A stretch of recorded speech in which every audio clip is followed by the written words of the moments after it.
우리의 이야기는 탐정단 아케치를 중심으로 전개됩니다. 그들은 경찰의 능력을 벗어난 위험한 무기들과 싸우는 일을 맡고 있습니다. 그리고 우리는 탐정단원 중 한 명인 하나사키를 만납니다. 그는 도시 한복판에 어디선가 떨어진 로봇을 처리하러 가던 중이었습니다.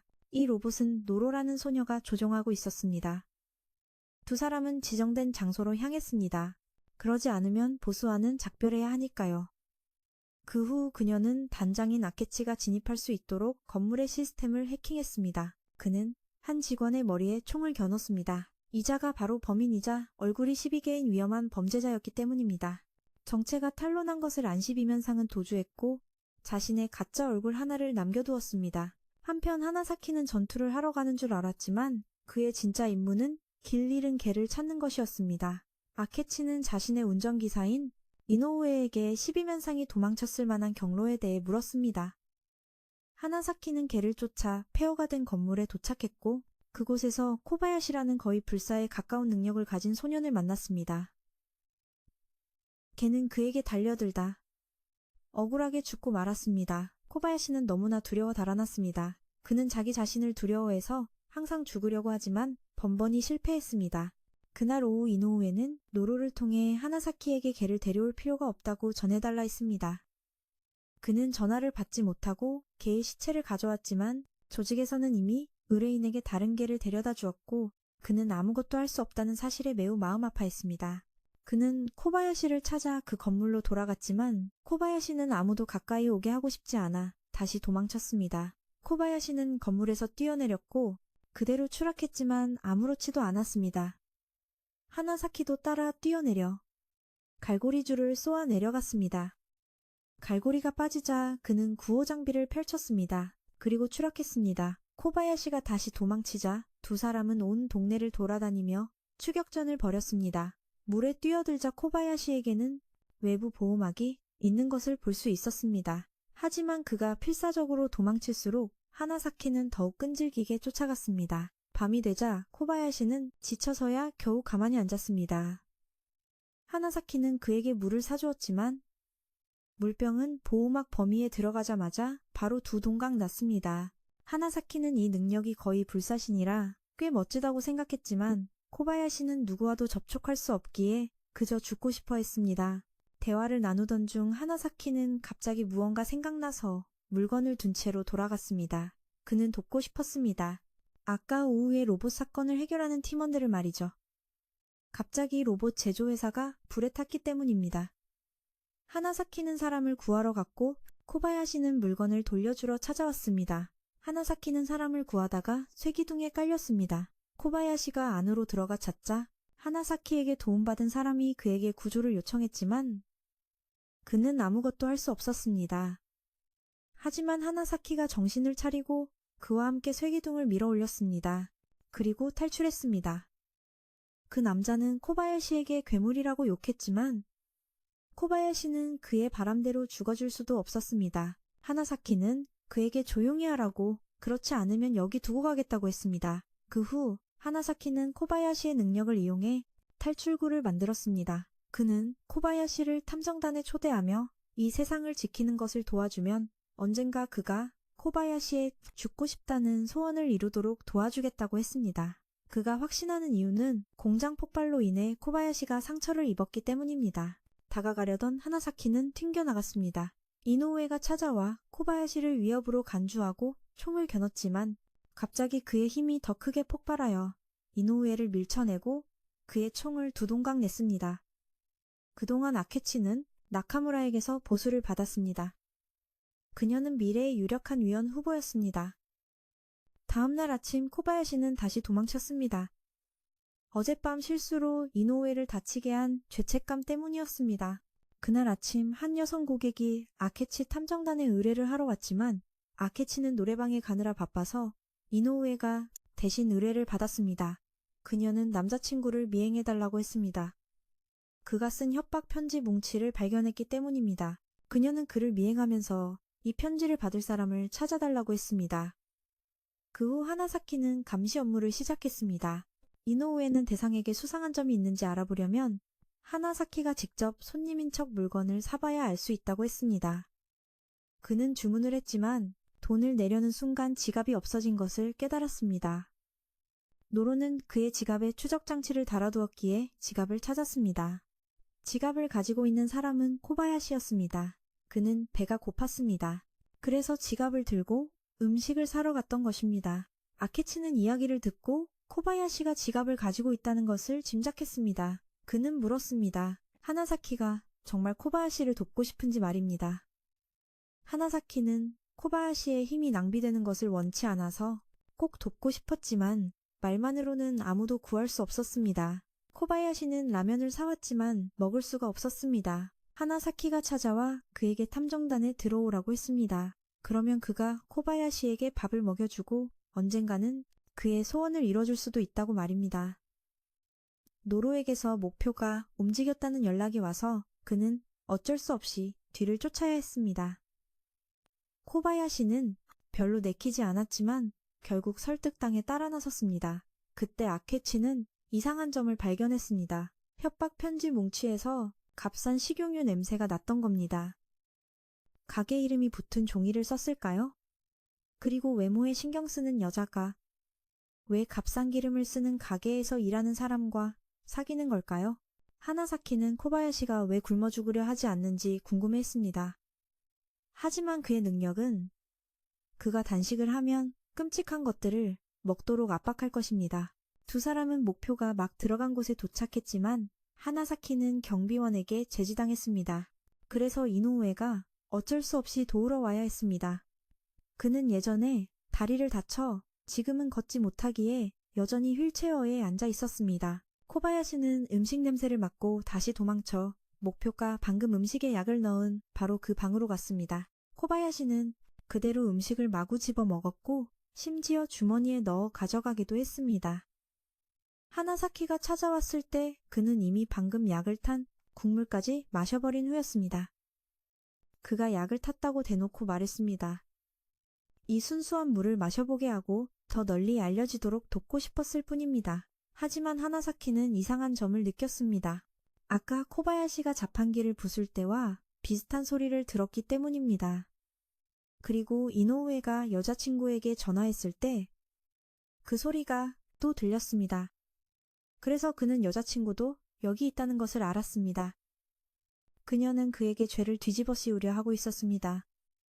그는 믿지 않고 물을 마셨고 결국 입에 거품을 물었습니다. 하나사키는 재빨리 박사가 있는 곳으로 달려갔지만 문이 잠겨 있었습니다. 그래서 코바야시가 문을 부숴주었습니다.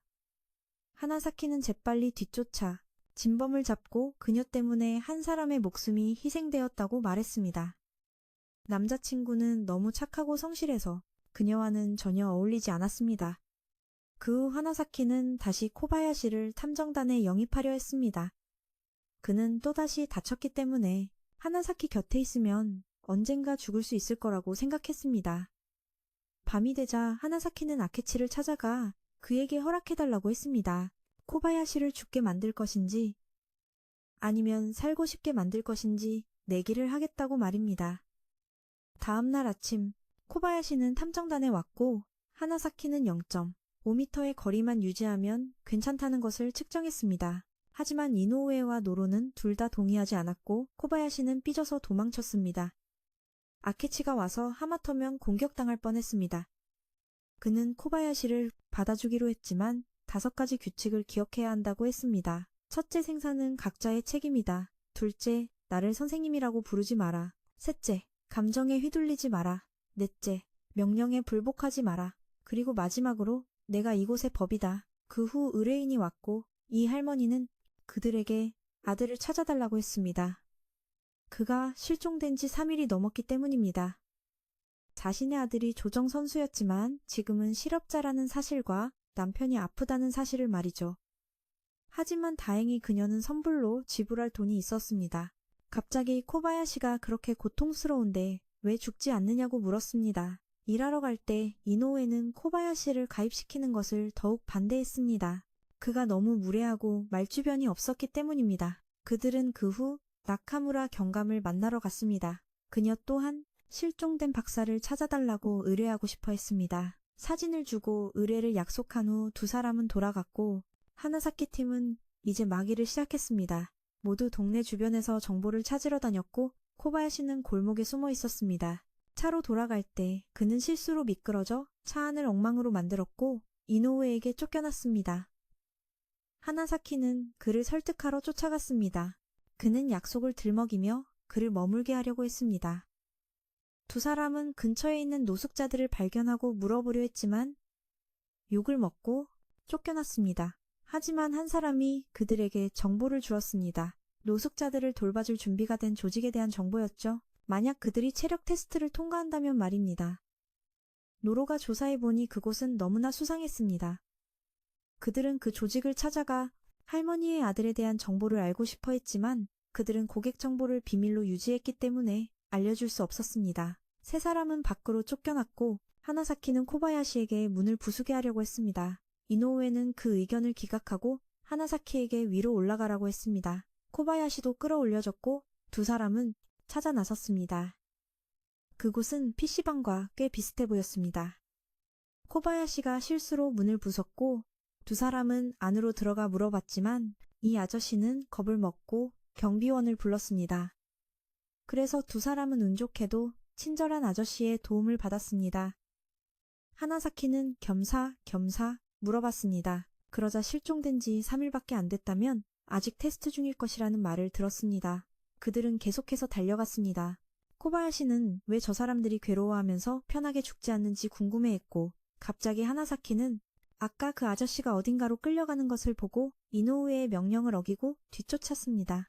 둘은 엘리베이터를 따라가 비밀을 발견했습니다. 이곳 사람들은 편안함을 누린 뒤 장기를 적출당하고 있었고 나오, 경부가 찾아달라고 부탁했던 박사는 이 조직의 협력자였습니다. 역시 세상에 공짜는 없는 법이죠. 둘은 포위되었지만 하나사키가 표창을 던져 기계문을 열었고 노로의 부엉이가 안으로 들어가 이곳의 상황을 아래에 있는 니트들에게 보여줬습니다. 경찰도 곧 도착해서 그들은 거의 완전히 패배했습니다. 니트들이 뛰쳐나왔을 때 이노우에는 목표물을 붙잡아 의뢰를 완수했습니다. 돌아오는 길에 이노우에는 계속해서 코바야시가 매우 위험하다고 불평했지만 아케치는 그들 모두 법을 어기고 있으니 무슨 권리로 코바야시를 내쫓냐고 반박했습니다. 그동안 20면상은 또 얼굴을 바꾸고 아케치와 새로운 게임을 할 준비를 마쳤습니다. 며칠 후 나오는 부하와 함께 순찰하던 중 경찰차 사고를 목격했습니다. 차 안의 경찰관은 아케치에게라는 메시지가 담긴 필름을 가지고 있었습니다. 오늘 하나사키는 학교로 돌아와 친구인 토모야에게 표창 개량을 부탁했습니다. 또 한 명이냐만 해도 곧이어 도착했고 그를 보자 하나사키는 잔소리가 많은 코바야시를 떠올렸습니다. 갑자기 코바야시에게서 전화가 와 팔찌의 위치 추적기를 부수는 방법을 물었습니다. 그것 때문에 아케치가 자신을 찾아냈다고 했습니다. 하나사키는 아케치에게 무슨 일이냐고 묻자 의뢰가 들어왔지만 그는 한 달에 한 번 학교에 가야 해서 참가할 수 없다고 했습니다. 학교가 끝나면 자세한 내용을 알려주겠다고 했습니다. 아케치는 코바야시를 데려가며 질문은 금지했고 따르지 않으면 경찰을 불러 이 구역을 봉쇄하고 출입을 금지시키겠다고 했습니다. 돌아온 나오는 아케치에게 필름을 건넸습니다. 필름을 틀자마자 그에게 잡힌 경찰관의 모습이 보였습니다. 그는 아케치에게 게임을 제안했습니다. 만약 아케치가 약속 시간 전까지 경찰관을 찾지 못하면 그 경찰관은 죽을 것이라고요. 아케치는 20면상이 사람을 죽이지 않는다는 원칙이 있다는 것을 예측하고 필름 속에서 답했습니다. 경찰관을 직접 죽이지 않고 사고를 당하게 할 것이라고요. 원칙은 사람을 구하라고는 하지 않았기 때문입니다. 그 후 필름이 폭발해 나오는 경찰관이 갇힌 장소를 다시 볼 수 없게 되자 평정심을 잃었습니다. 그녀는 20면상을 이기겠다고 맹세했지만 아케치는 흥미가 없다며 참여를 거부했습니다. 하지만 코바야시도 이 사건에 참여한다면 기꺼이 동의하겠다고 했습니다. 그는 사람의 목숨 따위는 자신에게 아무것도 아니라고 생각했습니다. 사람은 어디에나 있으니까요.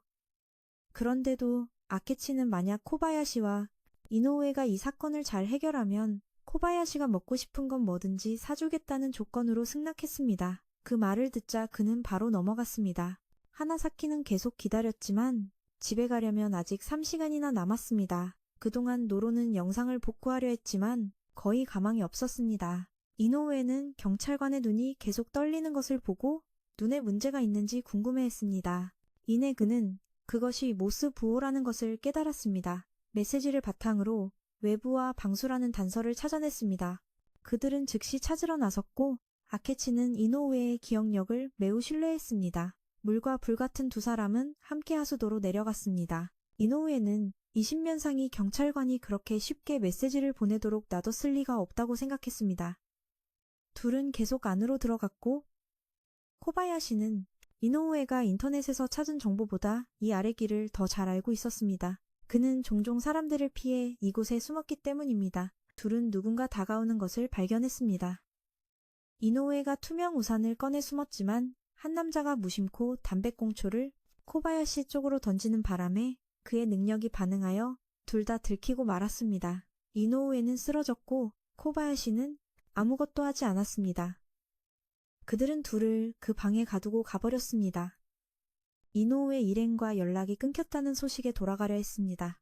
가는 길에 이노우의 친구이자 탐정단 출신인 카츠를 만났습니다.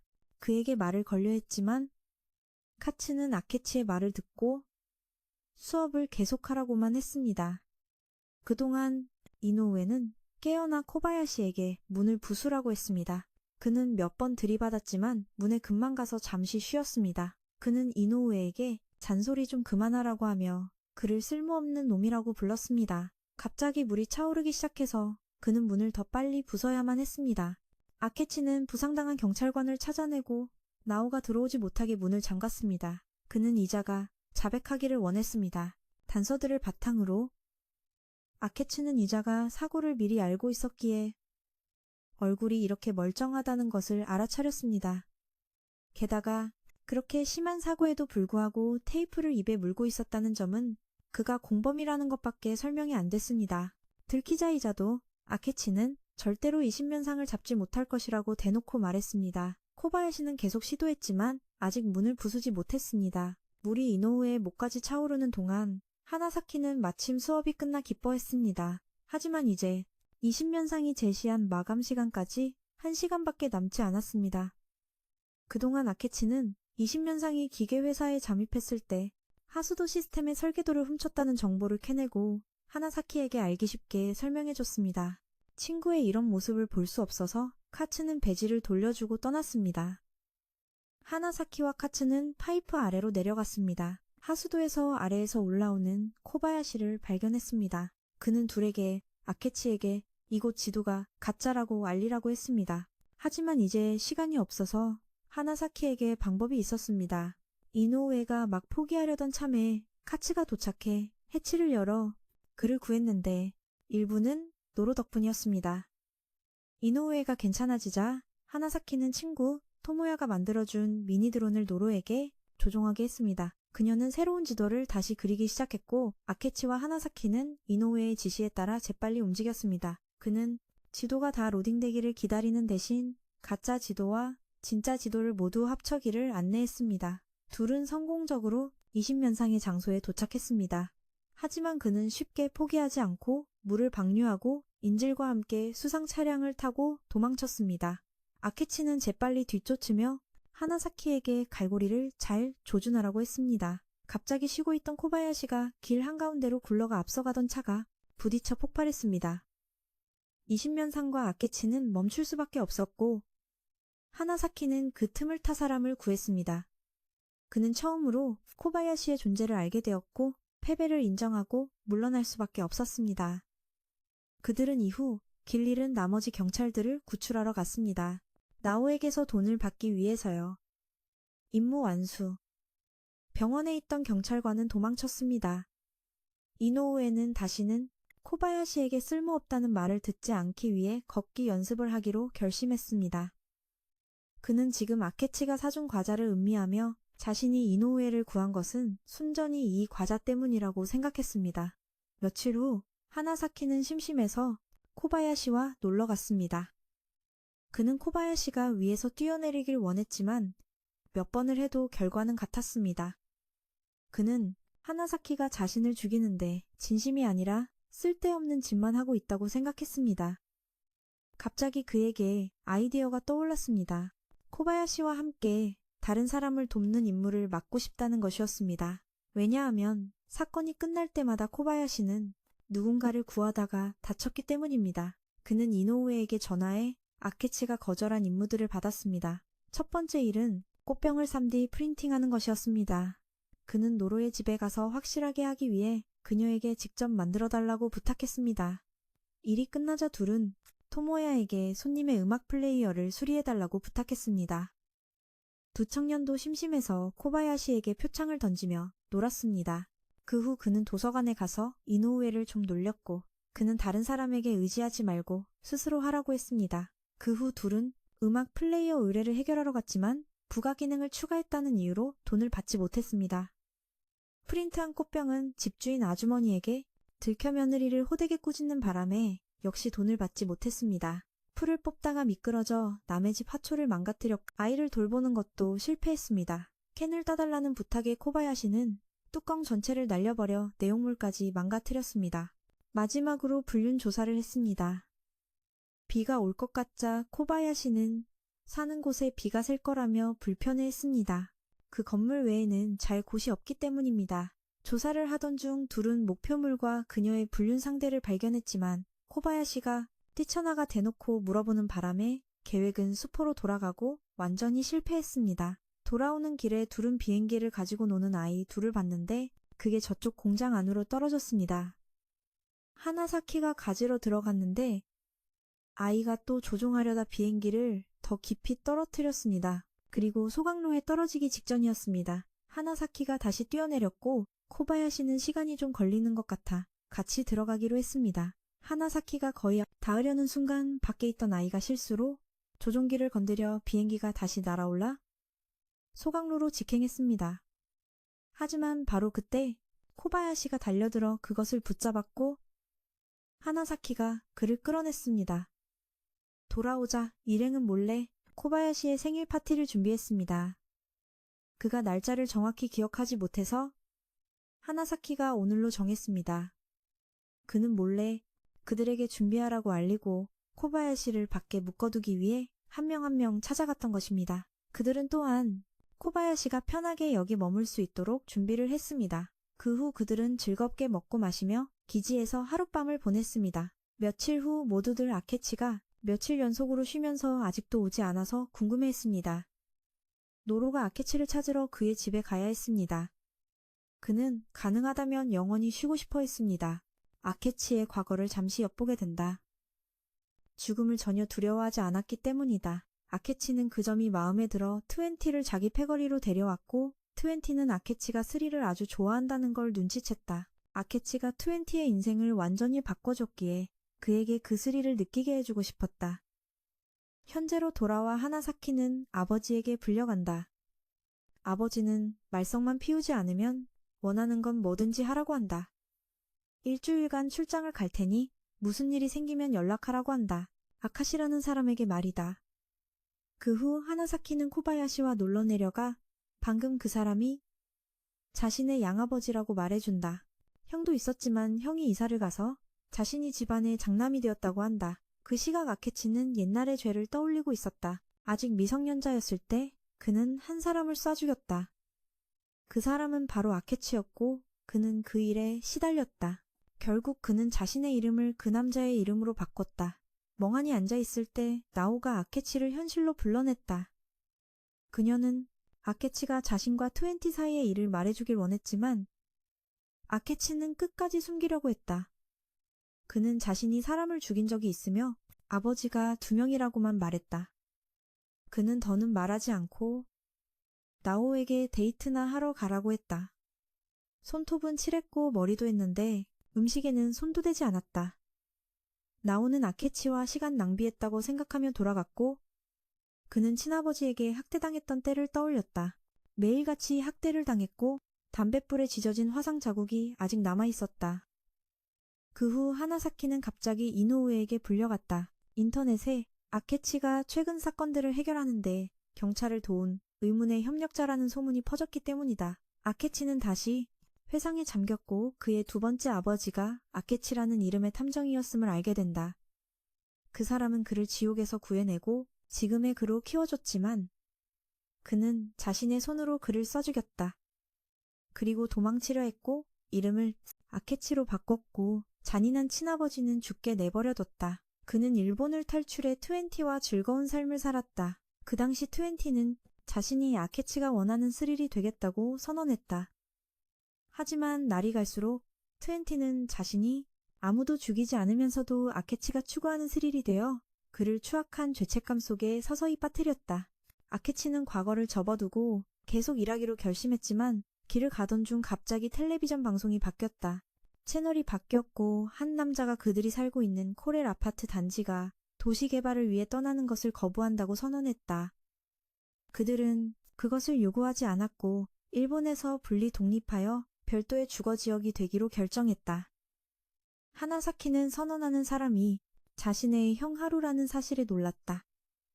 그때 손님이 있어서 아케치는 하나사키가 말하는 것을 막았다. 손님이 돌아가자 그는 입을 열었지만 아케치는 의뢰가 없으면 일하지 않는 것이 원칙이라고 거절했다. 가만히 앉아서 아무것도 안 하고 싶지 않냐고 하자 아케치는 그들이 영웅이 아니라고 말했다. 영웅이라고 했다. 만약 하나사키가 경찰에 도움을 요청할 생각이라면 탐정을 그만두는 게 좋을 거라고 했다. 그는 하나사키가 이곳을 나가는 것을 금지했다. 그래서 그는 화가 나서 옥상으로 올라갔다. 막 돌아온 코바야시는 하나사키에게 무시당했다. 갑자기 소포가 도착했는데 그 안에는 저금통이 있었다. 그 안에는 송신기가 있었고 트웬티는 이제 자신의 놀이터가 코렐 아파트 단지가 될 것이라고 말했다. 이 말을 들은 아케치는 코바야시에게 하나사키를 주시하라고 했지만 그는 도망치다가 코바야시에게 발각되었다. 그는 신경 쓰지 않고 이 사건이 자신을 죽일 수 있을 거라 생각하며 따라가고 싶어 했지만 하나사키는 혼자 하러 떠났다. 이노우에는 나중에 하나사키를 가게 놔둔 것을 그에게 탓했지만 규칙은 각자 도생이었기에 이노우에는 막을 권리가 없었다. 한편 경찰은 나오와 연락이 닿지 않았고 그녀가 어디로 갔는지 알지 못했다. 그들은 또한 쿠로빌딩 사건에 대처해야 했다. 그쪽은 가만히 앉아 저항만 하는 것이 아니라 위협이었기 때문이다. 정찰을 위해 비행기를 보냈지만 격추당했다. 하나사키가 도망치는 동안 아카시라는 그 사람에게서 전화가 왔고 이 사람은 무언가를 말해 그를 머물게 했다. 잠시형을 회상한 후 하나사키는 목적지에 도착했지만 경계선을 넘으려는 순간 하루가 나타나 약물을 주사해 그를 기절시켰다. 그는 형이 자신 때문에 떠났다는 것을 기억해냈다. 예전에 형은 뛰어난 사람이었고 그는 그 반대여서 아버지에 의해 고아원으로 돌려보내질 뻔했다. 형이 떠나야만 그가 남을 수 있었다. 그 후 그는 깨어나 형의 안내를 받아 둘러보았다. 그들은 일본에서 분리 독립할 준비가 되어 있었다. 이곳은 자급자족으로 농사를 짓고 태양 전지판으로 전기를 얻어 완전히 자급자족이 가능했다. 모두 신분증을 가지고 있었고 하루도 하나사키에게 하나 주었다. 아케치는 아직 찾으러 가고 싶지 않았지만 하나사키가 어렸을 때를 떠올렸다. 그는 저축한 돈으로 아케치에게 형을 찾아달라고 의뢰했지만 그는 관심이 없었다. 그럼에도 그는 끈질기게 앉아 있었다. 그래서 아케치는 그를 집으로 돌려보내야 했다. 한편 하나사키는 하루에 새어머니를 만나러 갔다. 그는 이곳에 사람들은 모두 잊고 싶은 과거가 있어서 이곳에 모였다고 말했다. 그리고 그는 그들이 이전의 삶으로 돌아가지 않도록 그들을 보호할 것이라고 했다. 신분증의 기능은 방어용 총이 작동하지 않게 하는 것이었다. 만약 색깔이 칠해진 구역에 노란색 구역에 신분증 없이 들어가면 총에 맞게 된다. 첫 발은 경고이고 다음 발은 진짜다. 하나사키는 예전에 아케치에게 불량배들로부터 구해졌고 하루가 자신을 보호하기 위해 떠났다는 말을 들었다. 그래서 그는 스스로를 단련해서 형을 직접 찾을 수 있기를 원했다. 하루는 이제 동생이 이곳에 남아 계속 가족으로 지내길 원했지만 바로 그때 나오가 전화를 걸었고 아케치도 의뢰를 받아 모두를 불러 하나사키를 데리러 가자고 했다. 일행은 길을 떠나면서 경찰이 진입을 시도했지만 모두 실패한 것을 보았다. 언론이 다리 주변을 에워싸. 경찰은 인력을 더 투입해 그들을 막아야 했다. 그래서 이제 아케치가 들어가려면 경찰의 도움이 필요했다. 하루는 동생에게 자신이 처음 집을 나왔을 때 돈 한 푼도 없어 잘못된 결정을 내렸을지도 모른다고 생각했지만 이 어머니가 손을 내밀어 도와주었기에 그는 무슨 수를 써서라도 이 새로운 가족을 지키기로 결심했다. 하나사키는 이 일이 오래가지 못할 것이라고 생각했다. 하지만 하루는 누군가 그들을 도와줄 것이라고 굳게 믿었다. 경찰은 이제야 나오와 연락이 닿았지만 그녀는 현장으로 가고 있었다. 바로 그때 그 어머니가 협상을 요구하며 전화를 걸었다. 그녀는 30억엔을 원하거나 아니면 그보다 적게 줘도 이곳을 테러리스트로 간주하게 마음대로 소탕하게 해주겠다고 했다. 트웬티도 그녀가 있는 곳에 바로 나타나 그녀의 음모를 알게 되었다.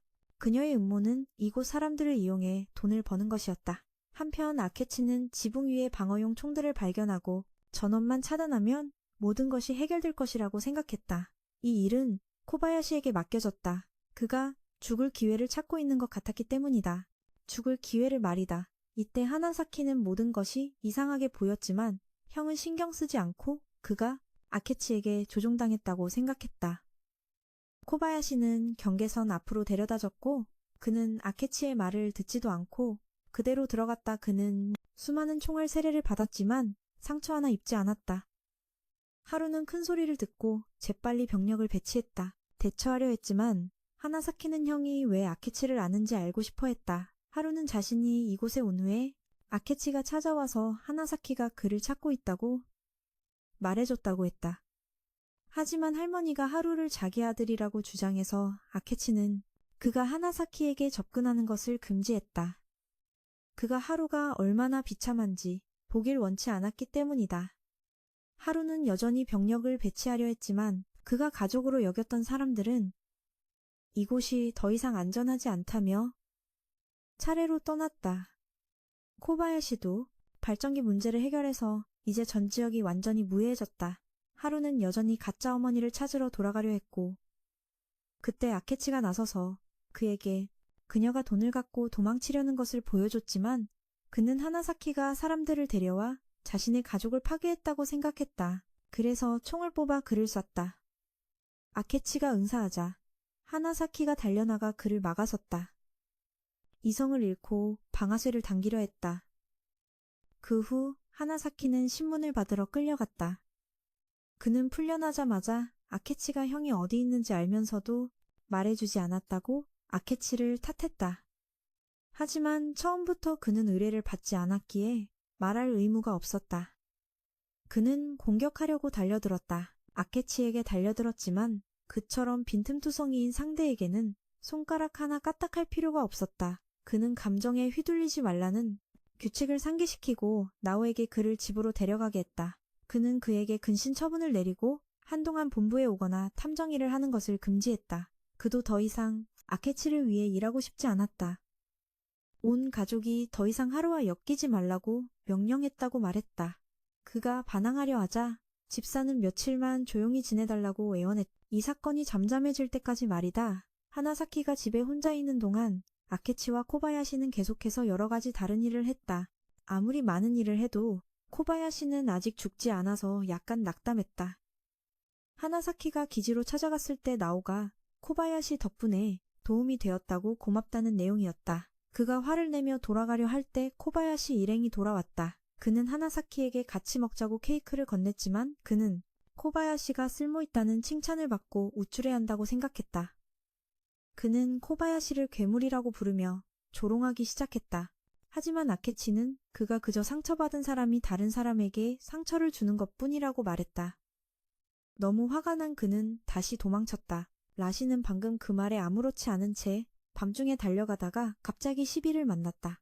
하나사키는 시비에게 잡혀가 아무런 저항도 하지 못했다. 다음 날 아침 이노우에는 토모에게 물건 수리를 부탁했다. 하나사키가 어디 있는지 궁금해했고 이전에 만들었던 물건들은 더욱 개량되었다. 더 가벼워졌고 다음 물건은 물로 양을 조절할 수 있는 마취가스였다. 그 후 코바야시도 하나사키를 찾아갔는데 막 깨어난 그는 시비가 주는 차를 마셔야 했다.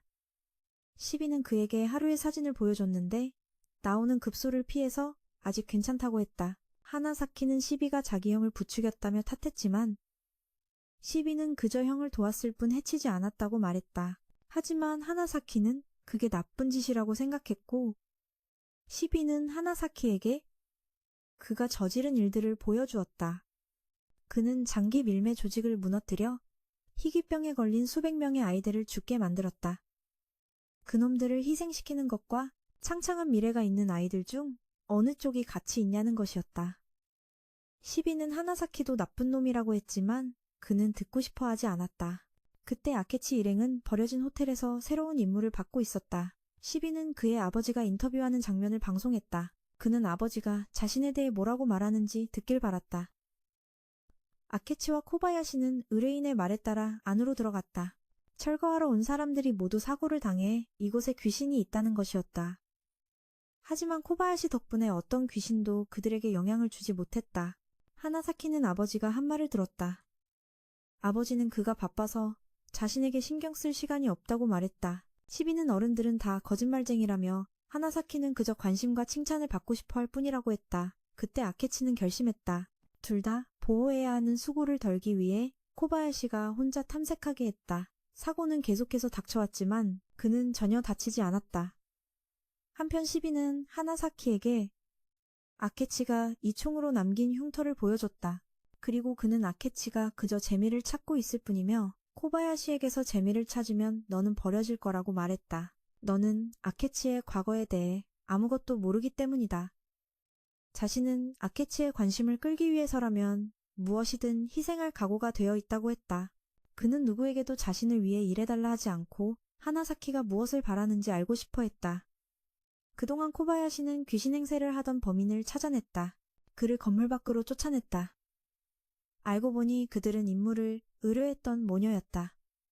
그들은 아케치를 이용해 이곳에 귀신이 있다는 소문을 퍼뜨려 다른 사람들이 철거를 돕게 하려 했다.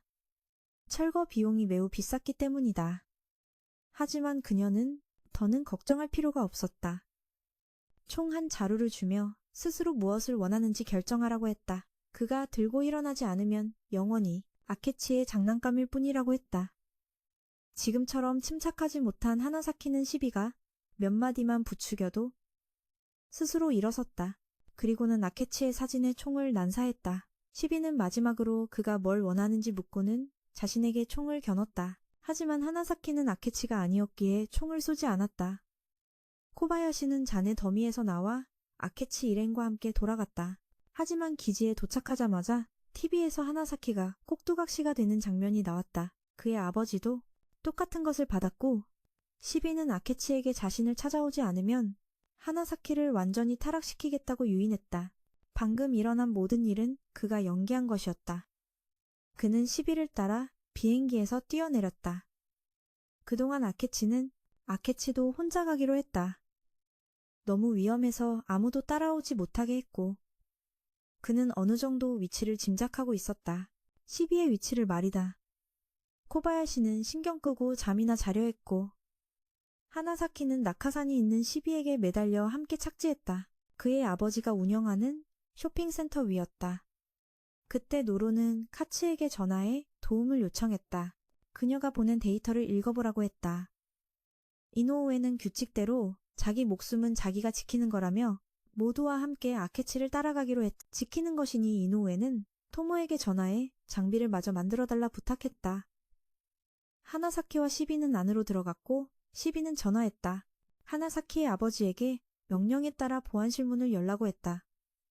안으로 들어가자 그는 보안 코드를 요구했다. 그리고 하나사키에게 비상 시스템을 작동시켜 그들의 놀이터를 만들게 했다. 하나사키는 아버지가 왜 그러는지 이해하지 못했다.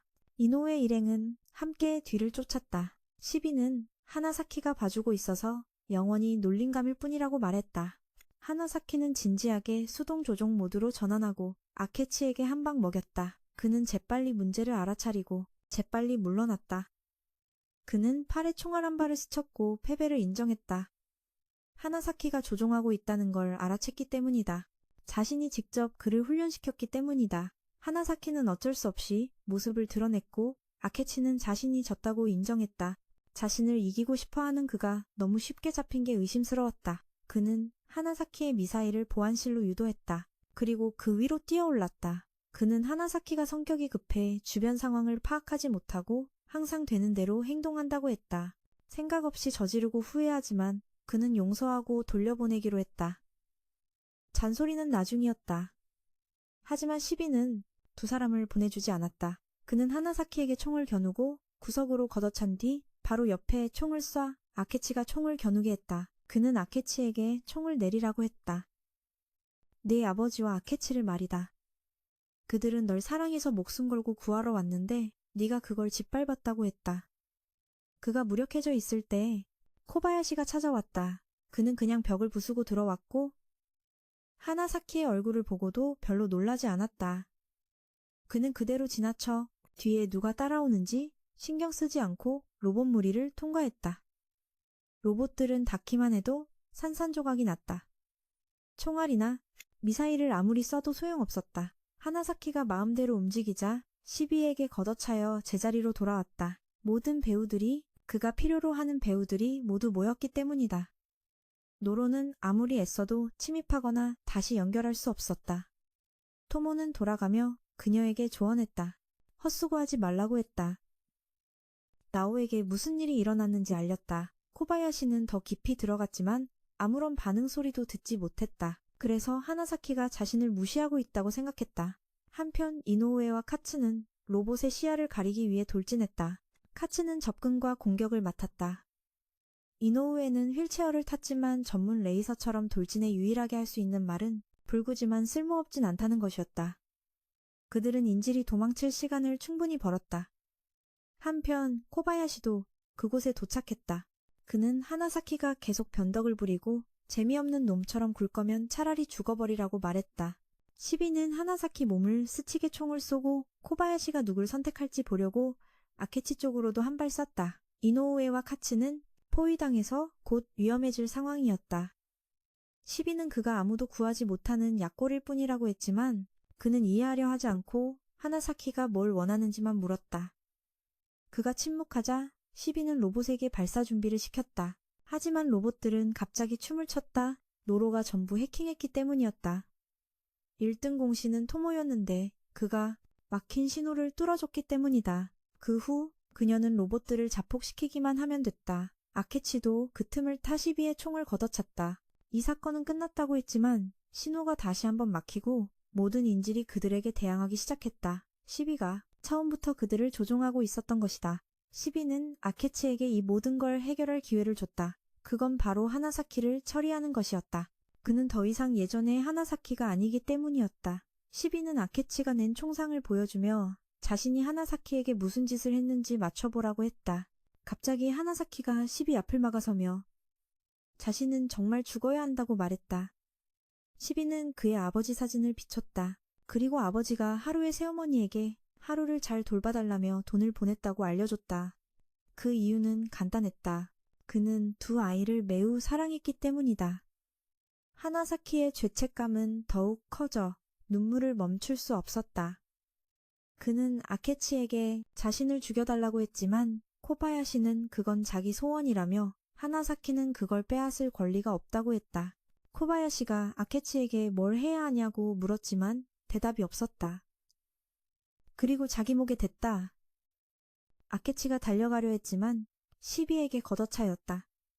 두 사람이 막 닿으려는 순간 능력이 다시 둘을 멀리 밀어냈다. 하나사키는 떨어졌지만 스스로 물가로 올라왔다. 코바야시는 토모가 계량한 마취가스를 물에 부어 건물 전체를 잠들게 했다. 시비는 산소 마스크가 있어 버텼지만 아케치는 거의 쓰러지기 직전이었다. 시비는 떠나면서 아케치를 그곳에 남겨두었다. 그는 코바야시가 가져온 멋진 선물이 질투난다고 말하고는 물러났다. 그날 오후 경찰이 도착했고 모두 구조되었다. 시비는 다른 사람이 자신으로 변장해 대신 잡히게 해서 최근의 소란을 무마했다. 코바야시는 하나사키를 찾아갔다. 그는 그대로 돌아서며 하나사키에게 약속을 기억하고 빨리 자신을 죽여달라고 했다. 하나사키는 자신이 저지른 죄에 대해 무릎 꿇고 사과했다. 1부는 여기서 끝난다. 다음에 또 만나요.